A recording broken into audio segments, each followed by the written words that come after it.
നമസ്കാരം.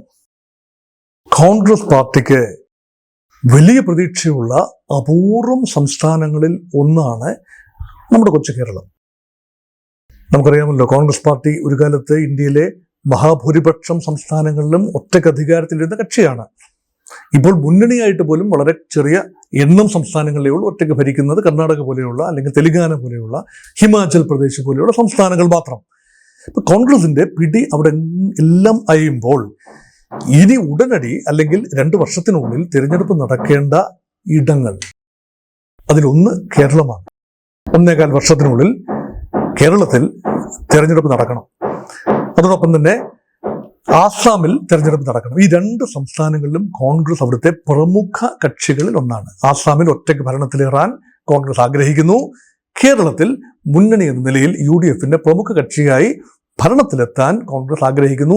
2 പ്രാവശ്യം അടുപ്പിച്ച് കോൺഗ്രസ് ഇതര UDF ഇതര സർക്കാരുകൾ ഭരിച്ച കേരളത്തിൽ ഒരു ഭരണമാറ്റം അനിവാര്യമാണ്. അതിന് ബ്രേവ് ഫെയ്സ് അതാവശ്യമാണ് എന്ന തിരിച്ചറിവിൽ നിന്നുകൊണ്ടാണ് ഈ വരുന്ന വെള്ളിയാഴ്ച വൈകുന്നേരം കോൺഗ്രസിന്റെ സമുന്നതരായ നേതാക്കളെ ഹൈക്കമാൻഡ് വിളിച്ചിരിക്കുകയാണ് ചർച്ചയ്ക്ക് ഡൽഹിയിൽ. അതിൽ KPCC പ്രസിഡന്റുണ്ട്, പ്രതിപക്ഷ നേതാവുണ്ട്, മുൻ KPCC പ്രസിഡന്റുമാരുണ്ട്, കേരളത്തിലെ MP മാരുണ്ട്. 18 MP UDFന്റെ MP-മാരാണ്. അതിൽ 2 പേര് ഒഴിച്ച് മറ്റെല്ലാവരും, 3 പേര് ഒഴിച്ച് മറ്റെല്ലാവരും കോൺഗ്രസിന്റെ MP-മാരാണ്. ഇവരെല്ലാം വിളിച്ചിരിക്കുകയാണ് ഡൽഹിയിലേക്ക്. കൂട്ടത്തിൽ ഇപ്പോൾ കലാപക്കൊടി ഉയർത്തുന്നു എന്ന് പലരും കരുതുന്ന ശശി തരൂറും സ്വാഭാവികമായി ഇൻവൈറ്റ് ലിസ്റ്റിലുണ്ട്. എന്താണ് അവിടെ ഉരുത്തിരിയാൻ സാധ്യത? അതേക്കുറിച്ചാണ് പ്രേക്ഷകരുമായി ഞാൻ ഈ ആശയങ്ങൾ പങ്കുവയ്ക്കുന്നത്. യഥാർത്ഥത്തിൽ കോൺഗ്രസിന്റെ ആവശ്യം എന്താണ്? മറ്റ് ഇടങ്ങളിൽ കോൺഗ്രസ് സമീപകാലത്ത് പരാജയപ്പെട്ടിടത്തെല്ലാം തന്നെ കോമൺ ആയി ഉള്ള ഒരു ഫാക്ടറായി കോൺഗ്രസിന്റെ ഒരു പെയ്ഡ് ടീം, സുനിൽ കനഗോലു ഒക്കെ നയിക്കുന്ന ഒരു ടീം, അസസ്മെന്റ് ടീം, അല്ലെങ്കിൽ ഹൈക്കമാൻഡിന്റെ ദൂതന്മാർ കണ്ടെത്തുന്ന ഒരു കാര്യം, സംഘടനാ സംവിധാനം താഴെത്തട്ടിൽ പ്രവർത്തനക്ഷമമല്ല.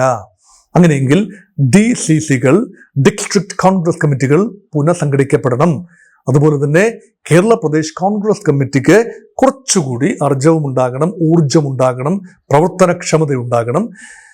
നല്ല കാര്യക്ഷമതയുള്ള, നല്ല ചുറുചുറുക്കുണ്ടായിരുന്ന ഒരു നേതാവാണ് കെ സുധാകരൻ. ഏറെക്കാലമായി സുധാകരന്റെ ഭാവി ഡെമോക്രസിന്റെ വാള് പോലെ ഇങ്ങനെ തൂങ്ങി നിൽക്കുകയാണ്. അക്കാര്യത്തിൽ തീരുമാനമുണ്ടാകണം. 2 പേരുകൾ ഇപ്പോൾ ഈ പൊതുവെ ചർച്ചകളിൽ വരുന്നു. അതിനകത്ത് സാമുദായിക സമവാക്യങ്ങൾ കൂടി പരിഗണിച്ച് വേണം ഒരു KPCC പ്രസിഡന്റിനെ പുതിയതായി നിയമിക്കാൻ അല്ലെങ്കിൽ തിരഞ്ഞെടുക്കാൻ. അത് മാത്രമല്ല, കെ സുധാകരനുമായി വ്യക്തമായ ഒരു ധാരണയിൽ വേണം അദ്ദേഹത്തെ മാറ്റാൻ.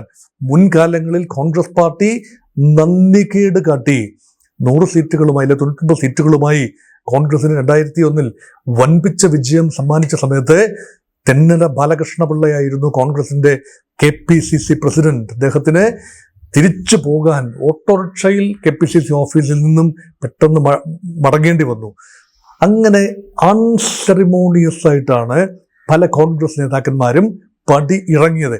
VM സുധീരനും മുല്ലപ്പള്ളി രാമചന്ദ്രനും ഒക്കെ കോൺഗ്രസിൽ നിന്നും പ്രസിഡന്റ് സ്ഥാനത്ത് നിന്നും KPCC പ്രസിഡന്റ് സ്ഥാനത്ത് നിന്നും പടി ഇറങ്ങിയത് ഒരു അത്ര സുഖകരമായ ഒരു അനുഭവമായിരുന്നില്ല. കോൺഗ്രസ് പാർട്ടിയുടെ KPCC പ്രസിഡന്റായ മുരളീധരൻ പോലും മന്ത്രിസ്ഥാനത്തേക്ക് പോകാൻ വേണ്ടി KPCC പ്രസിഡന്റ് സ്ഥാനം രാജിവെച്ചു. അതും അബദ്ധത്തിലായി. അപ്പൊ സുഖകരമായ ഓർമ്മകളല്ല ഒരു മുൻ KPCC പ്രസിഡന്റിനും. അങ്ങനെയെങ്കിൽ കെ സുധാകരനെ അദ്ദേഹത്തിന്റെ ഏതാണ്ട് രാഷ്ട്രീയ ജീവിതത്തിന്റെ അവസാന കാലത്തോടടുക്കുന്നു. അങ്ങനെയെങ്കിൽ ഓണറബിളായി പുറത്തേക്ക് വിടാനുള്ള സംവിധാനം ഒരുക്കണം. അതിന് എന്താണ് ചെയ്യാനാവുക? അപ്പോൾ പുതിയ KPCC പ്രസിഡന്റുമായി മാധ്യമങ്ങൾ ഊഹാപോഹങ്ങളിലൂടെ, കോൺഗ്രസ് സർക്കിളിൽ നിന്നും വരുന്ന ഊഹങ്ങളാണ്, അത് മാധ്യമങ്ങൾ ഏറ്റുപിടിക്കുകയാണ്. പറയുന്ന 2 പേരുകൾ, ഒന്ന് ക്രിസ്ത്യൻ സമുദായത്തിൽ നിന്നും വരുന്ന പേരാണ്, അത് ബെന്നി ബെഹനാന്റെ പേരാണ്. മധ്യ കേരളത്തിൽ നിന്നും വരുന്ന ഒരു ക്രിസ്ത്യൻ ഫേസ് എന്ന നിലയിൽ ക്രിസ്ത്യൻ സമുദായത്തിന് വലിയ തോതിൽ കോൺഗ്രസ് പാർട്ടിയിൽ സ്വാധീനം ഉണ്ടായിരുന്ന ഒരു കാലഘട്ടമാണ്. ഉമ്മൻചാണ്ടിയും AK ആന്റണി ഒരു ക്രിസ്ത്യൻ കോട്ടായിൽപ്പെടുത്തേണ്ട കാര്യമില്ല, അദ്ദേഹം ഒരു അഗ്നോസ്റ്റിക്കാണ്. പക്ഷെ ഉമ്മൻചാണ്ടി അങ്ങനെയല്ല.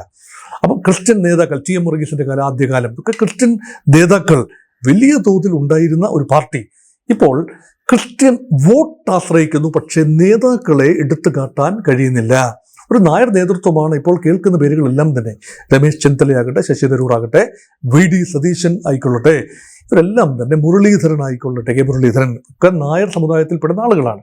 അതുകൊണ്ട് ക്രിസ്ത്യൻ വോട്ടിനെ കൂടി ആകർഷിക്കണമെങ്കിൽ, ഭാരതീയ ജനതാ പാർട്ടി ക്രിസ്ത്യൻ വോട്ടുമായി നടന്നു നീങ്ങാതിരിക്കണമെങ്കിൽ ഒരുപക്ഷെ KPCC പ്രസിഡന്റ് സ്ഥാനത്തേക്ക് ഒരു ക്രിസ്ത്യൻ ഫേസ് വരണം എന്ന ചിന്തയുണ്ട്. അത് ഈവൻ റോജി എം ജോൺ, താരതമ്യേന ജൂനിയറായ റോജി എം ജോൺ MLA പേര് പോലും ആ രംഗത്തേക്ക് വരുന്നു. ബെന്നി ബെഹനാന്റെ പേരിനാണ് ആ സമുദായത്തിൽ നിന്നും മുൻതൂക്കം ലഭിക്കുന്നത് എന്ന് വേണമെങ്കിൽ കാണാം. എന്നാൽ അതിനേക്കാൾ പ്രധാനപ്പെട്ടതിനേക്കാൾ നമ്പർ വൈസ് സെൻസിറ്റീവായത് ഈഴവ സമുദായമാണ്. ഇപ്പം ഈഴവ മുഖം, അക്സെപ്റ്റബിൾ ഈഴവ ഫേസ്, കേരളത്തിലെ ജനസംഖ്യയുടെ 27% ഈഴവ സമുദായം, സിംഗിൾ ലാർജസ്റ്റ് കമ്മ്യൂണിറ്റി എന്ന് പറയാവുന്ന ഈഴവ സമുദായത്തിൽ നിന്നുമാണ് ഒരു നേതാവ് വരേണ്ടതെന്ന് ചിലരെങ്കിലും വിശ്വസിക്കുന്നു. കാരണം ഈഴവ സമുദായം പരമ്പരാഗതമായി വലിയ തോതിൽ LDFന്റെ വോട്ട് ബാങ്കുകളായിരുന്നു.